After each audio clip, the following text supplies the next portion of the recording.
안녕하세요. 이번 다큐멘터리 진행을 맡은 김희연, 진은빈입니다. 오늘은 순례자, 그의 딸, 식인기, 그리고 고양이를 북토크처럼 이야기해보겠습니다.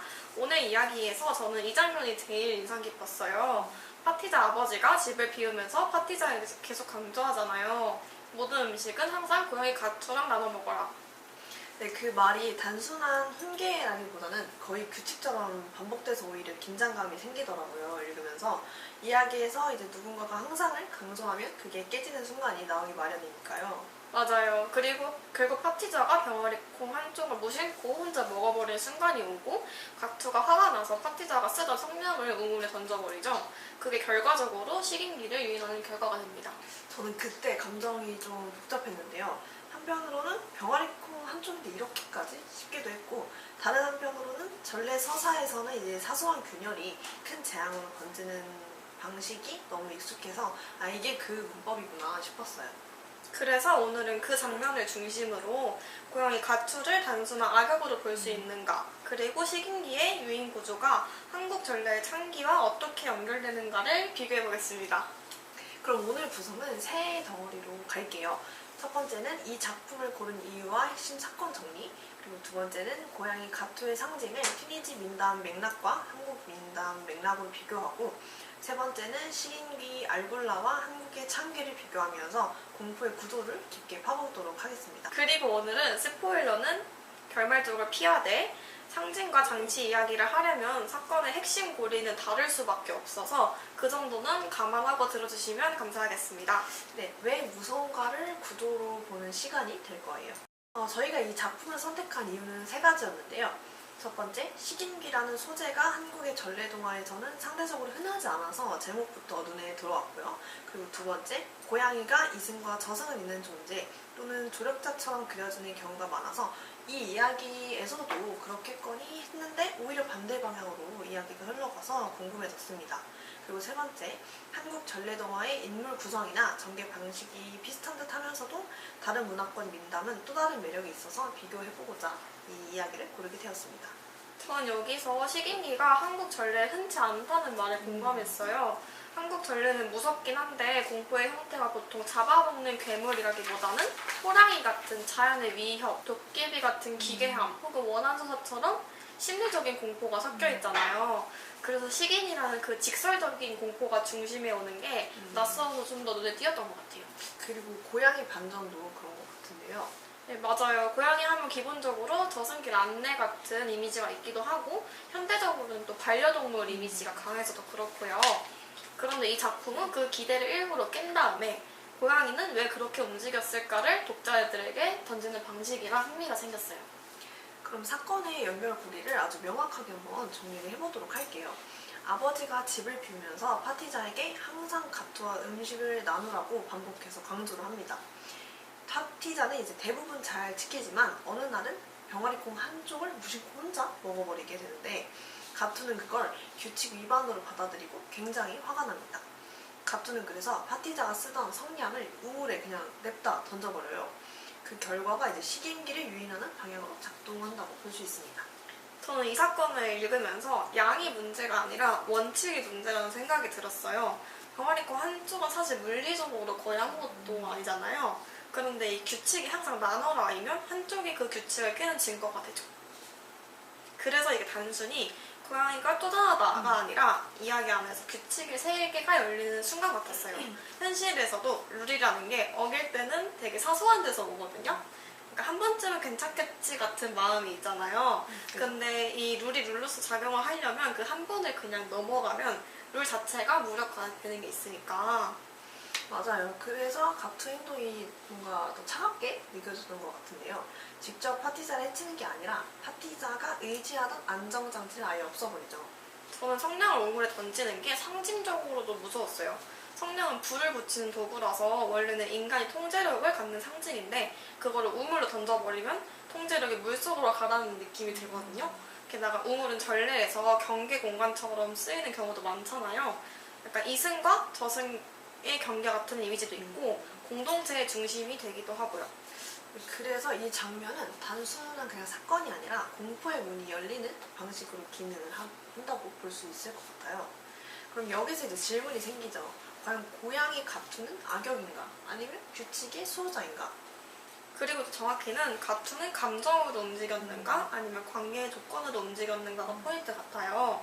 저는 이 질문이 작품을 재밌게 만든다고 생각합니다. 왜냐하면 독자가 쉽게 내릴 수 있는 판단이 두 가지밖에 없거든요. 첫 번째는 고양이는 배신자다. 두 번째는 파티자는 잘못했다. 이 두 가지로 보면 너무 단순해지는데 이 작품은 그 사이에 문화적 규칙이라는 층을 만들어서 작품을 복잡하게 만들어주는 것 같아요. 그래서 이제 고양이 상징 분석으로 한번 들어가 볼 텐데요. 티니지 쪽에서는 고양이가 존경받는 이웃이기도 하고 동시에 함부로 건드리면 안 되는 존재로 인식되는 맥락이 있다고 해요. 특히 지니가 동물로 변신할 수 있다는 관념, 검은 고양이를 조심해야 한다는 금기, 직접 지니를 부르기 꺼려서 완곡하게 부른다는 표현까지도요. 저는 그 부분이 되게 흥미로웠어요. 왜냐하면 고양이를 귀하게 여긴다는 말이 단순히 애완의 의미가 아니라 어떤 두려움과 경애가 섞인 존중이라는 뜻이 되니까요.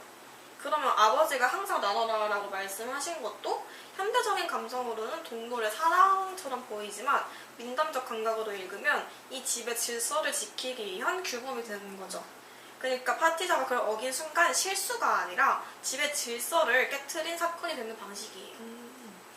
그래서 가투가 파티자를 골탕 먹인 행동도 뭔가 절대 악이라기보다는 자신에게 보이는 행동에 따라서 반응하는 존재로 이해할 수도 있을 것 같아요. 전 여기가 중요한 것 같아요. 가투는 식인기처럼 존재 자체가 절대 악으로 규정되는 게 아니라 조심하면 공존은 가능하지만 방심하면 위험한 존재로 그려지는 느낌이잖아요. 이게 사실 전래동화에서 꽤 자주 보이는 방식이에요. 도깨비도 무조건 악이라기보다는 약속을 지키거나 지혜롭게 대응하면 살아남는 식으로 나오기도 하죠. 맞아요. 가투도 그 계열로 볼 여지가 있는 것 같아요. 그리고 한국 민담의 고양이와 비교하면 더 재밌어지는데요. 튀니지 쪽은 고양이의 연성이 종교적 외부적 요인과 연결되는 반면 한국 쪽은 종교보다는 민속적, 개체적 영험함 같은 이미지가 강하다는 비교였죠. 저는 이렇게도 생각을 해봤어요. 한국의 고양이는 그 자체로 뭔가 기억하고 있다는 느낌이 강해요. 밤의 울음소리나 그 눈빛 때문에 인간이 해석을 덧붙이기 쉬운 동물이기도 하고요. 그래서 고양이는 귀신을 본다라는 말이 자연스럽게 붙고 거기서 한 발 더 나아가면 원한을 품는다, 복수한다 같은 서사가 붙어버리는 것 같아요. 그래서 두려움의 결이 다르다고 하는 거죠. 네, 튀니지는 정체가 불확실해서 조심이라면 한국은 고양이 자체가 뒤끝이 있을 수 있으니까 조심하자 같은 느낌이에요. 둘 다 조심이라는 결론은 같지만 조심하는 이유가 달라서요. 그런데 이 작품의 가투는 그 두 감각이 묘하게 섞여 보이기도 했어요. 한편으로는 외부적 규칙처럼 보이기도 하고 다른 한편으로는 개체의 감정처럼 보이거든요. 그래서 독자가 더 혼란스럽고 동시에 더 재밌게 해석하게 되는 것 같아요. 그 혼합이 이제 바로 반전의 효과이기도 한 거죠. 고양이는 조력자일 것이라는 그런 당연한 기대를 깨고서 이 고양이는 어떤 규칙으로 움직이지? 라는 질문으로 바꿔버리게 되니까요. 전 여기서 작품이 되게 현실적이라고 느낀 지점이 있어요. 관계에서도 사실 큰 갈등은 큰 사건이 아니라 서로 합의해놓은 작은 원칙이 깨질 때 생기잖아요. 예를 들면은 뭐 기숙사 룸메이트랑 음식 나눠 먹자 해놓고 한 번이라도 몰래 먹거나 남겨두기로 했던 걸 건드리면 그때부터는 음식이 문제가 아니라 신뢰가 문제가 되거든요. 맞아요. 좋은 예시인데요. 그래서 가투는 이제 감정 캐릭터라기보다는 계약형 존재로 읽히는 면이 있어요. 네, 호의로 넘어가는 관계가 아니라 원칙을 지키면 유지되는 관계. 그래서 병아리콩 한쪽은 양의 문제가 아니라 계약의 파기로 기능합니다. 그리고 그 계약의 파기가 곧 이 위기의 안정장치 해제로까지 이어지고요. 여기서 저는 가투가 던지는 메시지가 교훈적으로 느껴진다기보다는 오히려 냉정해서 더 무섭다고 생각을 했어요. 왜냐하면 교훈은 보통 다음에 잘해 같은 여지가 있는데 가투는 여지가 별로 없거든요. 맞아요. 한 번이 바로 끝이 되는 방식이니까. 그 냉정함이 이제 민담적인 공포의 핵심이라고 할 수 있죠. 여기까지 이렇게 고양이 파트를 정리해 보았는데요. 가투는 절대 악이라기보다 금기, 규칙, 계약의 상징으로 읽힌다. 두 번째, 병아리콩 한쪽은 양이 아니라 원칙 파기의 사건이다. 그리고 세 번째, 성냥을 우물에 던지는 행위는 안정장치 해제, 통제력 상실, 그리고 경계 공간의 개방으로도 해석이 될 수 있습니다. 그리고 그 다음이 더 무서운 포인트죠. 규칙이 깨졌을 때 위기가 어떻게 들어오는지. 그리고 이제 식인기 파트로 가면 그 위기가 어떤 방식으로 사람을 낚는지 나오는 거니까요. 네, 그럼 이제 식인기 알굴라 파트로 한번 넘어가 보도록 하겠습니다. 식인기는 이 작품에서 공포의 중심축이잖아요. 참기가 떠오를 만큼 속임수와 유혹이 핵심이죠. 저는 이 식인기가 무서운 이유가 힘이 세서라기보다는 사람이 스스로 위험 쪽으로 직접 걸어가게 만든다는 데에서 있다고 생각을 했어요. 이게 진짜 찝찝한 그런 공포거든요. 괴물이 갑자기 뛰쳐나와서 덮치는 공포는 두려움보다는 놀라움에 가깝지만 유인용 공포는 내가 속아서 들어갔다는 느낌이 남아서 뭔가 여운이 그 충격이 더 길게 가는 것 같아요. 맞아요. 그리고 그 유인이 되게 인간의 선의를 건드리잖아요. 약간 도움 요청, 익숙한 목소리, 약한 존재의 모습으로 나타나서 더 그런 것 같아요. 맞아요. 여기서 저는 이제 우리나라의 창기와 이 민담 속에 있는 식인기가 공통적으로 사회적 신뢰를 이용한다는 것이 핵심이라고 보았는데요. 가족의 목소리 또는 아는 사람의 얼굴 혹은 도움을 구하는 노파 같은 그런 보호본을 일으키는 이미지가 등장을 하면 우리는 자동으로 돕기 모드로 들어가게 되잖아요. 그 기본값이 이제 함정이 될 수 있다는 게 공포인 것 같아요. 그리고 작품 안에서는 그 유인이 가투의 행동과도 연결되면서 더 강해집니다. 그래서 저는 이 작품이 공포를 만들 때 뭔가 괴물의 묘사보다는 조건의 변화를 더 잘 쓰는 것 같다고 느꼈어요. 이제 가투가 성냥을 던지는 순간부터 독자님이 이제 뭔가가 오겠구나 하고 긴장을 하게 되잖아요. 네, 그게 바로 공포의 문을 여는 방식이죠. 이 창기 파트를 길게 확장해 보려고 하는데요. 우리가 왜 식인기를 보고 창기를 떠올렸는지, 그리고 어디가 닮고 어디가 다른지 한번 살펴보겠습니다. 저는 이제 창기를 떠올리는 이유가 아주 단순했어요. 왜냐면 둘 다 사람을 잡아먹는 존재라서가 아니라 사람을 속여서 위험으로 끌고 간다는 구조가 똑같이 작동을 했잖아요. 네, 창기는 전래에서 흔히 호랑이에게 잡아먹힌 사람이 귀신이 되어서 다른 사람을 유인해 호랑이에게 데려가는 존재로 등장하곤 합니다. 저는 창기가 무서운 게 사실 호랑이보다 창기가 더 싫을 때가 있어요. 왜냐면 호랑이는 자연의 위협이라서 피해자의 느낌이 강한데 창기는 인간이 인간을 끌고 간다는 느낌이 되거든요.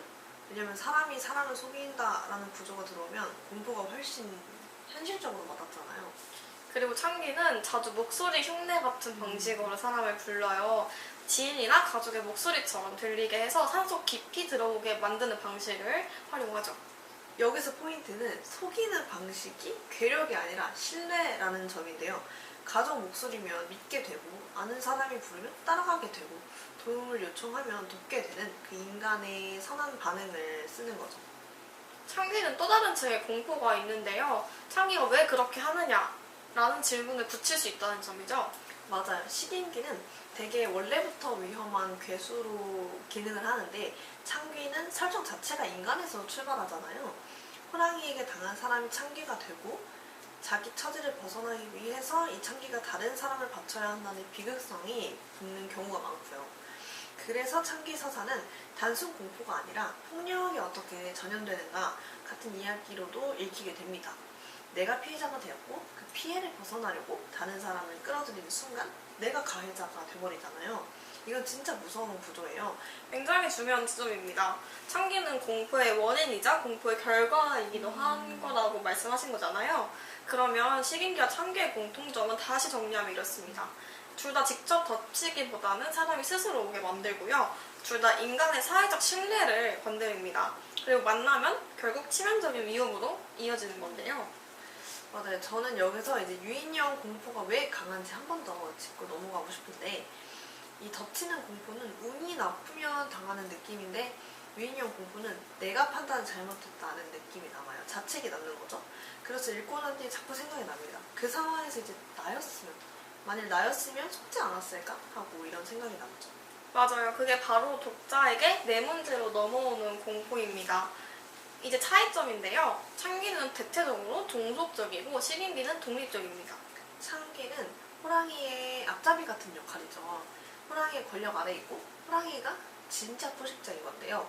창기는 그 포식으로 사람을 데려오는 중간 매개자라고 할 수 있습니다. 반면 식인기는 누구에게 종속되지 않고 스스로 사냥하고 먹는 존재로 기능을 합니다. 저는 이 차이가 되게 중요하다고 보는데, 왜냐하면 창기 이야기의 중심이 사실 호랑이이다는 뜻이거든요. 창기는 호랑이 공포를 더 현실적으로 만드는 장치이고요. 하지만 반대로 이제 식인기는 식인기 자체가 공포의 중심에 서는 거예요.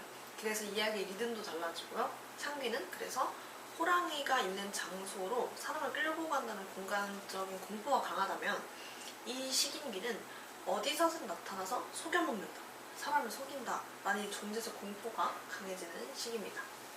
그 다음은 지형과 생활권이죠. 한국은 산과 호랑이 공포가 크게 작동을 했고, 테니지 쪽은 길 잃은 여행, 실종, 낯선 환경의 공포가 배경으로 읽힌다고 생각을 해요. 저는 이 부분이 이제 이 민담 비교의 제일 재밌는 부분이라고 생각을 하는데, 괴물은 상상이지만 그 상상을 만든 재료는 현실이잖아요.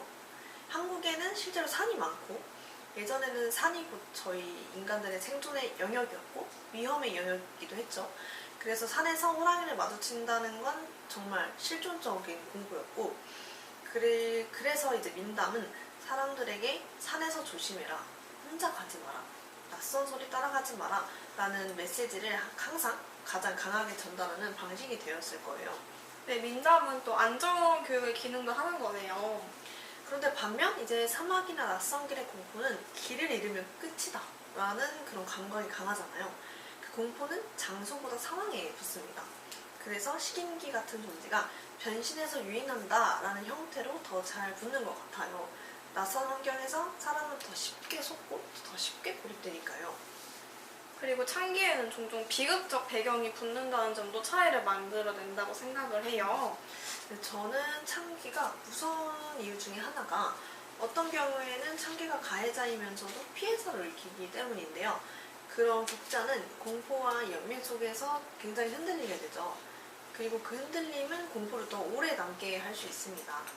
무서운 이야기는 보통 끝나면 잊히는데 연민이 이렇게 섞이게 되면 그 여운이, 생각이 더 오래 남거든요. 식인기는 그보다는 더 명확한 위험으로 자리하는 경우가 많고요. 그래서 이 작품에서 식인기는 절대적인 위협 역할을 담당하고 있고, 가투는 규칙을 흔드는 매개 역할을 담당하면서 창기가 갖는 그런 비극적 중간자의 기능을 부분적으로 가투가 가져오는 느낌도 있었어요. 가투가 이제 절대악이 아니라는 점에서요. 흥미로운 관찰이에요. 가투는 인간도 아니고 식인기도 아니고 그 사이에서 규칙을 집행을 하니까요. 이제 다시 병아리콩 한쪽으로 돌아오면 그 한쪽이 단순 실수가 아니라 공포 서사로 들어가는 트리거였다는 게 더 분명해집니다. 저는 그게 이 작품이 가진 전례적 특징이라고 생각을 합니다. 현대 독자는 그 정도는 넘어가 주지 하는 그런 생각이 있는데, 민담에서는 그 정도를 넘어가면 세계가 무너진다 라고 말을 하잖아요. 그 차이가 긴장감을 만들고요. 그래서 이제 파티자 입장에서는 충분히 억울할 수도 있다고 생각했습니다. 하지만 그 억울함 자체가 독자를 이야기 속으로 몰입시키는 감정인 것 같아요. 나도 저럴 수 있겠다 라는 공감이 들면 공포가 남의 이야기가 아니라 내 이야기가 되는 거니까요. 이제 오늘 내용을 결론으로 정리해보겠습니다. 가투는 단순 악역이라기보다는 금기, 규칙, 계약의 상징으로 읽힌다. 병아리콩 한쪽은 양의 문제가 아니라 원칙 파기의 사건이라고 해석을 했습니다. 그리고 성냥을 우물에 던지는 것은 안전장치 해제, 통제력 상실, 경계 공간의 개방으로 기능을 하고요. 식인기는 유인형 공포의 중심이며 인간의 신뢰를 역이용한다는 특징이 있습니다. 창기와 비교하면 공통점은 유인형 기만이고 차이는 주체성과 비극적인데요. 두 문화권 모두 현실의 공포가 민담의 괴물 형태를 결정했다는 것이 저희가 찾은 흥미로운 공통점이었습니다. 저는 덧붙여서 이렇게 말하고 싶은데요. 이 작품이 흥미로운 이유는 누가 선이고 누가 악이냐를 단정하기보다는 규칙이 이렇게 깨지는 순간 공포가 들어오는 방식을 보여주는 데 있는 것 같아요. 그래서 읽는 사람이 자연스럽게 그 상황에서 나는 어땠을까 생각하게 되는 것이고, 그게 이제 전래 서사가 오래 남는 방식이기도 하다고 느꼈습니다. 이제 정말 마무리를 하겠습니다. 오늘은 순례자, 그의 딸 식인기, 그리고 고양이를 중심으로 고양이 가투와 식인기를 상징으로 분석하고 한국의 창기와 비교해서 공포의 구조를 길게 이야기해봤습니다. 댓글로 이제 질문들에 대한 의견을 함께 남겨주시면 좋겠는데요. 첫 번째는 가투를 악역이라고 보셨는지 아니면 규칙의 집행자라고 보셨는지, 그리고 두 번째는 병아리콩 사건은 과연 실수였나 혹은 약속 위반이었나 하는 질문, 그리고 세 번째는 식인기 창기 비교해서 가장 공감되거나 혹은 반대로 어색했던 지점이 있었는지 저희가 궁금합니다. 네, 그럼 오늘 여기까지 하겠습니다. 시청해주셔서 감사합니다. 안녕.